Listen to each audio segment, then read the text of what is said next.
দেশের ৩৭,০০০ পরিবারের নারী প্রধানদের কাছে তুলে দেওয়া হলো ফ্যামিলি কার্ড। পর্যায়ক্রমে সারা দেশে ৪ কোটি পরিবারের কাছে এই কার্ড পৌঁছে দেবে সরকার। এর সঙ্গে আগামী মাস থেকে কৃষকদের মধ্যে কৃষক কার্ড বিতরণ শুরু হবে বলে জানিয়েছেন প্রধানমন্ত্রী তারেক রহমান। নুরুন নাহার উইলি রিপোর্ট।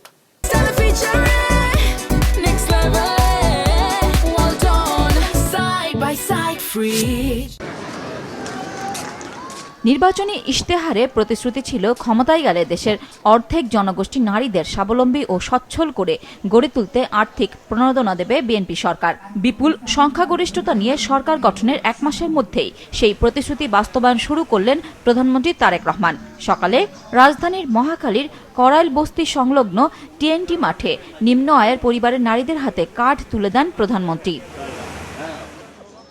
যারা প্রধানমন্ত্রীর হাত থেকে ফ্যামিলি কার্ড পেলেন তারাও ছিলেন উচ্ছ্বসিত। আমরা এই কার্ডটা পেয়ে যেমন ধরুন আমার বাচ্চার খাতা কিনতে পারবো, কি কলম কিনে দিতে পারবো, কি ১ মাসের চাল ডাল এগুলো আমি কিনে অনেক সহযোগিতা করবো। আমার এই টাকা দিয়ে আমি আমার সংসারের কিছুটা মুক্ত করতে পারবো, যেন আমার স্বামীর পাশে দাঁড়াতে পারবো। সমাজ কল্যাণ মন্ত্রী জানান, নারীদের স্বাবলম্বী করা গেলেই এগিয়ে যাবে দেশ। পাইলট প্রকল্পের কার্যক্রমে ভুল ত্রুটি থাকলে তা সংশোধন করবে সরকার। কোনো ধরনের রাজনীতি দুর্নীতি করার কোনো সুযোগ নেই। বাংলাদেশ জাতীয়তাবাদী দলের রাজনৈতিক কর্মসূচি বাস্তবায়ন করছে বর্তমান সরকার। অনুষ্ঠানে প্রধানমন্ত্রী বলেন, ফ্যামিলি কার্ড শুধু নির্বাচনী প্রতিশ্রুতি নয়, একটি পরিবারের নারীর হাতকে শক্তিশালী করার দীর্ঘদিনের পরিকল্পনা ছিল বিএনপির। আমার সরকার পর্যায়ক্রমিকভাবে বাংলাদেশে যে ৪ কোটি পরিবার রয়েছে, সেই ৪ কোটি পরিবারের যারা নারী প্রধান তাদের কাছে আগামী ৫ বছরের মধ্যে ইনশাল্লাহ পর্যায়ক্রমিকভাবে সকলের কাছে আমরা এই ফ্যামিলি কার্ড নিয়ে যেতে সক্ষম হব ইনশাল্লাহ। সরকার প্রধান বলেন, নারীদের পেছনে রেখে দেশের উন্নয়ন সম্ভব নয়। তিনি জানান, ফ্যামিলি কার্ডের মতো আগামী মাসের মধ্যেই নির্বাচনী প্রতিশ্রুতির কৃষক কার্ডও তুলে দেবেন প্রান্তিক কৃষকদের হাতে।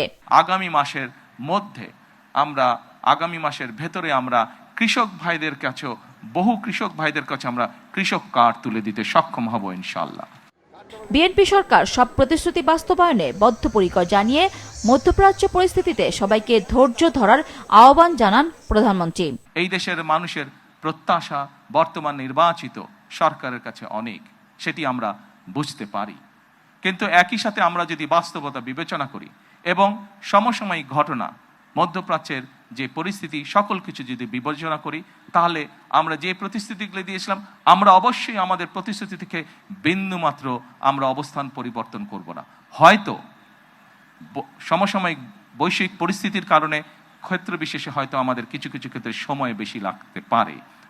প্রথম ধাপে দেশের ৩৭,৫৬৭ জন নারী ফ্যামিলি কার্ড পেলেন। এর মধ্যে রাজধানীর করাইল, সাততলা বস্তি ও ভাসানটেক বস্তি এলাকার ১৫,০০০ নারী পেয়েছেন ফ্যামিলি কার্ড। ত্রয়োদশ জাতীয় সংসদ নির্বাচনের সময় নির্বাচনী ইশতেহারে বিএনপি যেসব প্রতিশ্রুতি দিয়েছিল তার অন্যতম প্রতিশ্রুতি ছিল ফ্যামিলি কার্ড।